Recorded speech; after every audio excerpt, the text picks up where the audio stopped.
தாவேகா ஆட்சியை வீட்டுக்கு அனுப்ப ஆட்டத்தை தொடங்கியிருக்கிறாரா செந்தில் பாலாஜி? 2 எம்எல்ஏக்களை ராஜினாமா செய்ய சொல்லி வைகோயிடம் பேசிய முதலமைச்சர் விஜய் பேசியது சரிதானா? கடந்த 4 நாட்களாக அமைச்சர் சரத் மீது ஒரு குற்றச்சாட்டு, இந்த போதை குற்றச்சாட்டு. இந்த குற்றச்சாட்டை மறைப்பதற்காக ஆளுகிற அரசு கையில் எடுத்திருக்கிறதா இந்த திசை திருப்பு குதிரை பேர வேலை? பார்க்கலாம் இந்த காணொலி. தமிழ்நாட்டுல எல்லாமே சேஞ்ச் ஆயிடுச்சு. உங்க நகையையும் சேஞ்ச் பண்ணுங்க. உங்க பழைய நகைக்கு கிராமுக்கு 150 ரூபாய் கூடுதலா வாங்கி புது நகை எடுத்துக்கோங்க. அதே கம்மி சேதாரம் தான் உங்க லலிதால மட்டும்தான். ஆச்சி மசாலா, எந்த சமையலும் ருசி தேடும் ரகசியம் 20 ரூபாய்.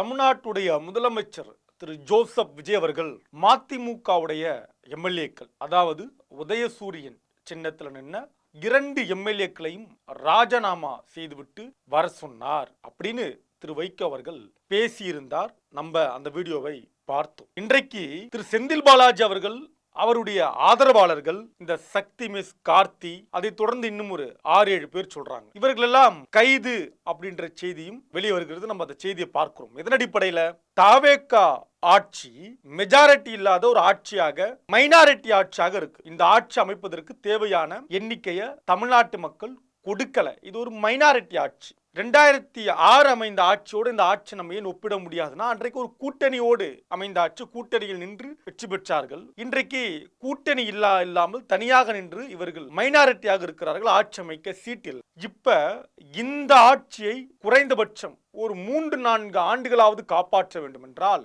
இந்த மைனாரிட்டியோடு இருக்கிறது நமக்கு பத்தாது இல்லையா? அப்ப 118, 120 பிளஸ் நமக்கு கையில எம்எல்ஏக்கள் இருந்தால்தான் நமக்கு ஆட்சி நடத்த முடியும் அப்படின்றதுல எந்த அரசியல் கட்சியும் நினைக்கிறதுல தப்பு இல்லை. அதைதான் தாவேகாவும் நினைக்கிறது அப்படின்னு நம்மளால புரிஞ்சிக்க முடியுது. இப்ப தாவேகா ஆட்சியை கவிழ்க்க வேண்டும் என்பதற்காக திமுக சதி செய்கிறது. இப்ப ஊத்தங்கரை எம்எல்ஏ ஒரு புகாரை கொடுக்கிறார். என்ன புகார் கொடுக்கிறார்னா, என்கிட்ட விலை பேசினார்கள், விலைக்கு படியவில்லை என்றால் கொலை செய்து விடுவோம் என்று மிரட்டினார்கள், எனக்கு மென்டல் டார்ச்சர், மன அழுத்தம் ஏற்படுற அளவுக்கு என்னை தொல்லை செய்தார்கள்.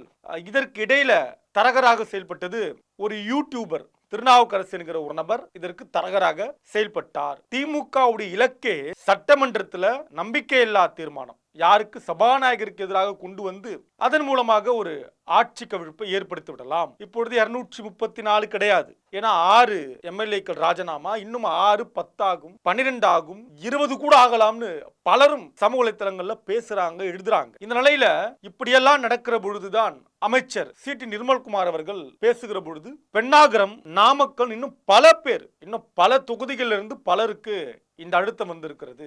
தாவேகா எம்எல்ஏக்களை விலைக்கு வாங்க பார்க்கிறாங்க, தாவேகா எம்எல்ஏக்களுக்கு பர்ச்சேஸ் பண்றாங்க, ஒரு பணத்தை கொடுக்கறாங்க, பெரும் தொகையை கொடுக்கறாங்க அப்படின்ற தகவல் வந்து கொண்டிருக்கிறது அப்படின்னு ஒரு அமைச்சர் பேசுகிறாரே தவிர, எங்கேயுமே அமைச்சர் இந்த குற்றச்சாட்டை ஆதாரத்தோடு பேச, ஆதாரத்தோடு இப்ப இந்த எம்எல்ஏக்கள் இருக்காங்க, இந்த எம்எல்ஏக்களுக்கு எல்லாம் இப்படி விலை பேசப்பட்டது, இதெல்லாம் தகவலா இருக்கு, இந்த ரெக்கார்ட் இருக்கு, இதை பாருங்க அப்படின்னு எந்த ஆதாரத்தோடு அமைச்சர் பேசினாரானா அமைச்சர் அப்படி பேசல.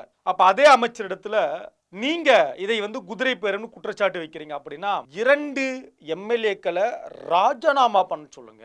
மக்கள் தேர்ந்தெடுத்த 2 எம்எல்ஏ அதை ராஜினாமா பண்ண சொல்லுங்கன்னு ஒரு முதலமைச்சர் சொல்றாரு. அப்படி ராஜினாமா பண்ணா அந்த தொகுதியில நான் வந்து அவர்களுக்காக பிரச்சாரம் செய்வேன் அப்படின்னா இதன் பேர் வந்து குதிரை பேரமா, ஒட்டக பேரமா, யானை பேரமா, பச்சோந்தி பேரமா அப்படின்னு மக்கள் சமூக வலைத்தளங்களின் வாயிலாக கேட்க தொடங்கியிருக்கிறார்கள். இப்ப ஒரு முதலமைச்சர், ஆட்சி அதிகாரத்தில் இருக்கக்கூடிய முதலமைச்சர் வெளிப்படையாக 2 பேரை ராஜினாமா செய்யுங்கன்னு சொன்னதை பேசாம கடந்து போற ஒரு கும்பல் இருக்கு இல்லையா? அது ஒரு கும்பல். இப்ப எம்.ஆர். விஜயபாஸ்கர், ஏற்கனவே சி. விஜயபாஸ்கர் உட்பட இன்னும் பலர் வராங்க இல்லையா? இவர்கள் எல்லாம் வந்து தாவேகாவில் இணையக்கூடிய விழா சிறப்பாக நம்ம நடக்கிறத நம்ம எல்லாரும் பார்க்க போறோம். இவ்வளவும் நடக்கிறது. இப்ப இவர்களெல்லாம் என்ன நோக்கத்திற்காக தாவேகாவில் வந்து இணைகிறார்கள் அப்படிங்கிற கேள்வியும் இருக்கிறது. இவங்க என்ன நோக்கத்துக்காக வந்து இணைகிறாங்க? குட்கா புகழ் அப்படின்னா எல்லோருக்குமே தெரியும். இப்ப எம்.ஆர். விஜயபாஸ்கர் என்ன மாதிரியான மோசடி செய்தார், அவர் மேல என்ன ஊழல் குற்றச்சாட்டு இருக்கு,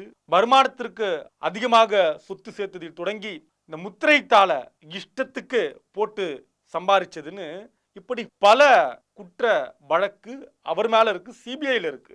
இருவருமே இவர் சொன்ன மாதிரி தூய சக்திகள் கிடையாது, ஊழல் சக்திகள். அப்ப ஊழல் சக்தியிலிருந்து வரக்கூடிய நபர்களை எல்லாம் கொண்டு வந்து தாவேக்காவுல இணைக்கக்கூடிய வேலையை யார் செய்கிறா? தாவேக்கா தெளிவாக செய்கிறது.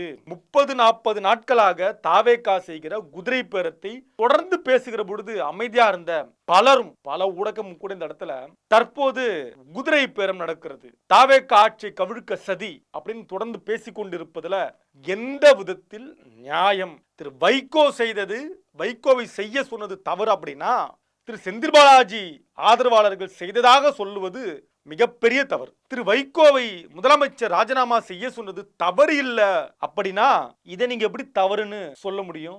இது அரசியல் ஆட்டம்னா இது அரசியல் ஆட்டம் தானே. இது அரசியல் காய் நகர்த்தல்னா இது அரசியல் காய் நகர்த்தல் தானே. இது மக்களுக்கு செய்யக்கூடிய துரோகம் அப்படின்னா இதுவும் மக்கள் செய்யக்கூடிய துரோகம் அப்படின்னு நம்ம சொல்லலாம். இது மிகப்பெரிய தவறுன்னு. ஆனால் ஒரு ஆளுகிற கட்சி தாவேக்கா, முதலமைச்சராக இருக்கக்கூடிய ஒரு நபர் இருக்கக்கூடிய கட்சியில இவ்வளவு நடக்குது. இப்ப இந்த குதிரை பேரமெல்லாம் செய்வதன் மூலியமாக மீண்டும் திமுக ஆட்சிக்கு வரப்போவது கிடையாது. 59-60 முடிஞ்சிடுச்சு. இன்னும் சரி பாதி வரணும். வாய்ப்பு இருக்கா இப்படியெல்லாம் பண்றது மூலியமா? ஆனால் இந்த குதிரை பேரமெல்லாம் செய்வதன் மூலமாக யாருக்கு தேவை இருக்கு? தாவேக்காவுக்கு தேவை இருக்கு. ஏன்னா மெஜாரிட்டி இல்லாத தமிழ்நாட்டு மக்கள் முதல் முறையாக மெஜாரிட்டி இல்லாத ஒரு ஆட்சி கொடுத்திருக்காங்க. ரொம்ப சந்தேகத்தோட ஒருத்தர் தேர்ந்தெடுத்திருக்காங்க. 120-118 கொடுக்கல மக்கள். நம்ம அதை தெளிவா நம்ம பார்க்கிறோம். இந்த நிலையில இந்த குதிரை பேரமெல்லாம் நடந்தால் யாருக்கு சாதகமாக இருக்கும், அது யாருக்கு லாபம் அப்படின்றது மக்களுக்கு தெளிவாக தெரிந்திருக்கிறது. இதற்கெல்லாம் மேலாக ஒரு அமைச்சர் ஒரு பவுடரை பொசுக்கி பார்த்த வீடியோ இருக்கு இல்லையா, செல்போன்ல போட்டு அமைச்சர் சரத் அவர்கள், கில்லி சரத் அவர்கள் பண்ண வீடியோ இருக்கு இல்லையா, அதற்கு எதிராக தொடர்ந்து மக்கள் மத்தியில எதிர்க்கட்சிகள் பிரச்சாரம் செய்கிறார்கள், ஆர்ப்பாட்டம் செய்கிறார்கள். வெகு விரைவில் அவர் கைது செய்யப்பட வேண்டும், அவரையே மாற்ற வேண்டும், அவர் அந்த பதவிக்கு உகுந்தவர் கிடையாது, அப்புறம் கைது செய்யணும் அப்படின்ற கோரிக்கையோட போராட்டம் இருக்கிறது. அந்த வீடியோ பகிர்கிறது. இதையெல்லாம் திசை திருப்புவதற்காக தாவேக்கா கையில் எடுத்திருக்கக்கூடிய ஆயுதம் தான் இந்த ஆயுதம், குதிரை பேர ஆயுதம் அப்படின்றத மக்கள் தெளிவாக புரிந்து கொண்டிருக்கிறார்கள் அப்படின்ற செய்தி தான் சமூக வலைத்தளங்கள்ல இன்றைக்கு பேசப்படுகிறது. அது போக உதயநிதி ஸ்டாலின் ஒரு வார காலமா தமிழ்நாட்டில் கிடையாது, இந்தியாவில் கிடையாது, துபாய் போனதாக கூச்சப்படாம ஒரு பொய்ய பேசியிருக்கிறார். ஸ்டாலினை பற்றி எல்லாம் கடுமையாக பேசியிருக்கிறார். பல பேர் சொல்லக்கூடிய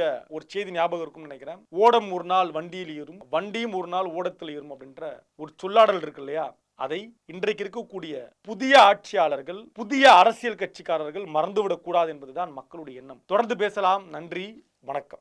இன்றைய கிங் செய்திகளை வழங்குவோர் அதிக மசாலா, அதிக சுவை ஆச்சி மசாலா. உங்களுடைய பழைய நகைகளை எக்ஸ்சேஞ்சில் மாற்றி புதிய நகைக்கு கிராமுக்கு 150 ரூபாய் கூடுதலாக பெற லலிதா ஜுவல்லரி. இணைந்திருங்கள் கிங் 360. தமிழ்நாட்டுல எல்லாமே சேஞ்ச் ஆயிடுச்சு. உங்க நகையையும் சேஞ்ச் பண்ணுங்க. உங்க பழைய நகைக்கு கிராமுக்கு 150 ரூபாய் கூடுதலா வாங்கி புது நகை எடுத்துக்கோங்க. அதே கம்மி சேதாரம் தான் உங்க லலிதால மட்டும்தான். எந்த சமையலும் ருசி தேடும் ரகசியம் 20 ரூபாய்.